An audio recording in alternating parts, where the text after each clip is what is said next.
السلام عليكم. اليوم إن شاء الله حلقتنا حلقة جديدة، حنوريكم كيف يتم تعطيش نبات الفلفل، وخطوة واحدة لازم تعملها قبل التعطيش.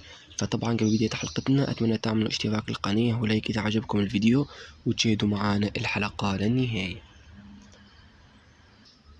طبعا قبل ما تقوم بتعطيش الفلفل أو الطماطم في خطوة مهمة لازم تعملها للنبات قبل ما يتم تعطيشه. وطبعا التعطيش يتم بعد مرور من 15 ل20 يوم من تاريخ الزراعة. وطبعا التعطيش مهم جدا للنبات لتكوين الأزهار، وطبعا لتكوين مجموعة جذري قوي. وطبعا مثل ما تكلمت انه التعطيش هو التوقف عن ري النبات، وطبعا في خطوة مهمة لازم تعملها للنبات قبل ما تقوم بتعطيشه.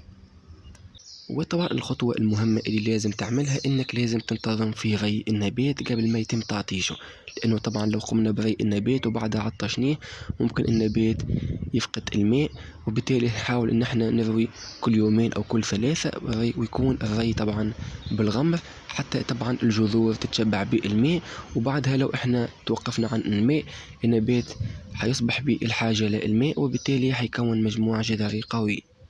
وبالتالي لو النبات ما لقيش الماء فبالتالي الجذور النبات حتمتد في التربة وحيصبح عندنا مجموع جذري قوي. طبعا حاول انك تنتظم في ري النبات قبل ما تقوم بتعطيشه، وحاول طبعا انك تروي النبات بكثرة وبعدها تقوم بتعطيشه.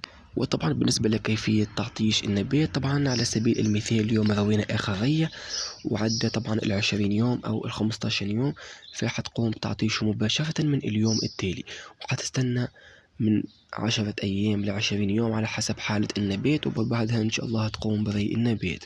وطبعا حاول انك تخلي النبات بدون ري، وطبعا خلال فترة النمو النبات حينمو وان شاء الله حيعطي مجموع ورقي ممتاز جدا، وكذلك حيكون مجموع جذري.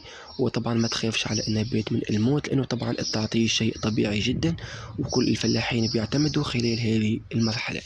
فطبعا في نهاية الحلقة أتمنى تكون عجبتكم. لو عندكم أي سؤال أتمنى تكتبوا أسفل التعليقات، وإن شاء الله ملتقانا في الحلقات المقبلة.